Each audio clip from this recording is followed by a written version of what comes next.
తాకట్లో ఉన్న మీ బంగారాన్ని విడిపించి ఆ రోజు ఆన్లైన్ రేటుకి కొంటాం. Sharma gold company. ప్రపంచవ్యాప్తంగా 59 కోట్ల మంది, మన దేశంలో 9 కోట్ల మంది మధుమేహంతో బాధపడుతున్నారని ప్రపంచ ఆరోగ్య సంస్థ వెల్లడించింది. ప్రతి 7గురిలో ఒకరు డయాబెటిస్ తో బాధపడుతున్నారు. భవిష్యత్తులో ప్రతి 7గురిలో 4 అయ్యే అంచనా. డయాబెటిస్ మీద పూర్తి అవగాహన అందించి డయాబెటిస్ నుంచి తెలుగు ప్రజలను కాపాడే ప్రయత్నం చేస్తోంది సుమన్ టీవీ. అందరికీ నమస్కారం. నేను Swaroopa Putlapalli. Welcome to Suman TV. చిన్న పెద్ద తేడా లేకుండా ఈ రోజుల్లో అందరికీ ఎక్కువగా డయాబెటీస్ వస్తుంది. ప్రస్తుతం నాతో పాటు ఉన్నారు ప్రముఖ డైటీషియన్, న్యూట్రిషనిస్ట్ నందిత గారు. ఆవిడతో మాట్లాడి అసలు షుగర్ ఉన్న పేషెంట్స్ బ్రెడ్ తినొచ్చా, ఎలాంటి బ్రెడ్ తినొచ్చు అనేది ఆవిడని అడిగి తెలుసుకుందాం. నమస్తే నందిత గారు. నందిత గారు, అసలు ఈ షుగర్ వచ్చింది అంటే చాలు ఏ ఫుడ్ తినాలి అనే దాని మీద అందరికీ ఒక టెన్షన్ అయితే ఉంటుంది. బ్రెడ్ తినొచ్చా అంటే బ్రెడ్ లో కూడా ఇప్పుడు రకరకాలు దొరుకుతూ ఉన్నాయి కదా. గార్లిక్ బ్రెడ్ అనేది దొరుకుతుంది, అలాగే వీట్ బ్రెడ్, మైదా బ్రెడ్, వీటిలో ఏది తింటే మంచిది అంటారు?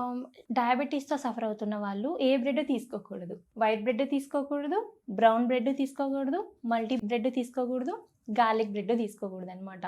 ఏ బ్రెడ్ తీసుకోకూడదు. బేసిక్గా డయాబెటీస్ ఉన్న వాళ్ళకి ఏంటంటే మనము డైట్ ఇచ్చేటప్పుడు గ్లైసిమిక్ ఇండెక్స్ అని ఒకటి ఫాలో అవుతాం. గ్లైసిమిక్ ఇండెక్స్ అంటే ఏంటంటే మనం తీసుకున్న ఫుడ్ ద్వారా మన బాడీలో గ్లూకోజ్ లెవెల్స్ ఏ మాత్రం స్పైక్ అవుతున్నాయి అని మానిటర్ చేసే ఫుడ్ ఐటమ్స్. సో మనము డయాబెటిక్ వాళ్ళకి డైట్ ఇచ్చేటప్పుడు ఏవి లో గ్లైసిమిక్ ఇండెక్స్ ఉన్నాయి అంటే ఏ ఫుడ్ తీసుకుంటే వాళ్ళకి షుగర్ లెవెల్స్ స్పైక్ అవ్వట్లేదు అలాంటి ఫుడ్ చూసి మనం ఎక్కువగా ఇస్తూ ఉంటాం అనమాట. డైజెస్టిబిలిటీ, ఒక పర్టికులర్ ఫుడ్ తీసుకున్నప్పుడు మన బాడీలో దాని డైజెస్టిబిలిటీ బట్టి గ్లూకోజ్ లెవెల్స్ స్పైక్ అయ్యే ఛాన్సెస్ ఉంటాయి. వైట్ బ్రెడ్ కానివ్వండి, brown bread, garlic bread, multigrain bread, మార్కెట్లో దొరికే ఏ బ్రెడ్ మంచిది కాదు. అండ్ బ్రౌన్ బ్రెడ్ అని చెప్తూ ఉంటారు, కానీ మనము ఆ బ్రెడ్ ఇంగ్రీడియంట్స్ చూసినట్లయితే రిఫైన్డ్ వీట్ ఫ్లోర్ అంటారు. రిఫైన్డ్ వీట్ ఫ్లోర్ అంటే ఏంటి? మైదా. సో వైట్ బ్రెడ్కి దీనికి పెద్ద డిఫరెన్స్ ఉండదు, రెండు మైదానే. మల్టీగ్రెయిన్ బ్రెడ్ అంటూ ఉంటారు, అది కూడా రిఫైన్డ్ ఫ్లవర్ అంటే మైదా లేకుండా, లేకపోతే మనకి అంత మెత్తగా రాదన్నమాట. సో అది కూడా మైదా. ఇంకా మిల్లెట్స్ బ్రెడ్ అంటూ ఉంటారు. మిల్లెట్స్ బ్రెడ్లో కూడా మనకి ఏమవుతుందంటే కొన్ని ఆర్టిఫిషియల్ షుగర్స్ అనేటివి యాడ్ చేస్తూ ఉంటారు. అంటే దాంట్లో కూడా గ్లైసిమిక్ ఇండెక్స్ అనేది ఎక్కువగా ఉంటుంది. ఏ బ్రెడ్ తీసుకున్నా సరే డయాబెటీస్ వాళ్ళకి షుగర్ లెవెల్స్ ఇన్స్టాంట్గా స్పైక్ అయ్యే ఛాన్సెస్ ఉంటాయి. No bread for diabetes. కనీసం ఒక్క బ్రెడ్ కూడా తినకూడదు. ఒక్క బ్రెడ్ కూడా తినకూడదు. దాంతోపాటు ఇప్పుడు మనకు మార్కెట్లో దొరుకుతూ ఉంటాయి బిస్కెట్లు, డయాబెటిక్ బిస్కెట్స్ అని, డయాబెటిక్ ఫ్రెండ్లీ బిస్కెట్స్ అని, అవి కూడా మైదానే. అండ్ రసికలు అంటాం కదా, రస్క్ కాఫీలో, టీలో తీసుకుంటుంటాం, అవి కూడా మైదానే. సో ఇవన్నీ మనము డయాబెటీస్ వాళ్ళకి ఇవ్వకూడదు. అంటే మనం ఇస్తే డైరెక్ట్గా వాళ్ళకి ఇంకా గ్లూకోజ్ లెవెల్స్ స్పైక్ చేస్తున్నాం, కానీ గ్లూకోజ్ లెవెల్స్ని కంట్రోల్ చేయడానికి హెల్ప్ఫుల్ అయ్యే ఫుడ్స్ అయితే కాదు. సో స్ట్రిక్ట్గా డయాబెటీస్ వాళ్ళకి నో బ్రెడ్. బ్రెడ్ కన్నా వాళ్ళు చక్కగా రైసే తినొచ్చు. బట్ ఎంత రైస్ తింటున్నాం అనేది మ్యాటర్ అంతే. రైస్ తినడం వల్ల గ్లూకోజ్ లెవెల్స్ పెరిగిపోతాయి అనేది రాంగ్. రైస్ వల్ల మనకి గ్లూకోజ్ లెవెల్స్ ఏం పెరగవు. క్వాంటిటీ ఎంత తింటున్నాం, రైస్తో పాటు మనము పప్పు ఎంత తీసుకుంటున్నాం, మిగతా వెజిటేబుల్స్ ఎంత తీసుకుంటున్నాం, మిక్స్డ్ తీసుకున్నట్లయితే గ్లూకోజ్ లెవెల్స్ స్పైక్ అవ్వవు అనమాట. ఎప్పుడు నార్మల్గా ఉండొచ్చు. మనము మన ఇంట్లో చేసుకునే ఫుడ్లోని మనము కొన్ని ఫుడ్ ఐటమ్స్, కొన్ని న్యూట్రియంట్స్ యాడ్ చేసుకోవడం వల్ల, కొన్ని ఇంగ్రీడియంట్స్ అవాయిడ్ చేసి యాడ్ చేసుకోవడం వల్ల మనకి ఏమవుతుంది, మనకు నేచురల్గా గ్లూకోజ్ లెవెల్స్ స్పైక్ అవ్వకుండా ఎప్పుడు కంట్రోల్ చేసుకోవచ్చు. బట్ ఎలాంటి ఫుడ్ తీసుకోవాలి, ఎంత క్వాంటిటీ తీసుకోవాలి అనేది మన బాడీని బట్టి, మన వెయిట్ని బట్టి, మన గ్లూకోజ్ లెవెల్స్ని బట్టి, మన మెటబాలిజంని బట్టి ఉంటుంది. క్వాలిఫైడ్ డైటీషియన్స్ హాస్పిటల్లో వర్క్ చేస్తూ ఉంటారు, వాళ్ళని కన్సల్ట్ అయితే వాళ్ళ బాడీని బట్టి కస్టమైజ్డ్ డైట్ ఇస్తారనమాట. అది ఫాలో అయితే చక్కగా గ్లూకోజ్ లెవెల్స్ ఎప్పటికీ స్పైక్ అవ్వవు. బై దట్ టైం అది ఇయర్స్ అవ్వచ్చు, 10 years అవ్వచ్చు, 20 years అవ్వచ్చు.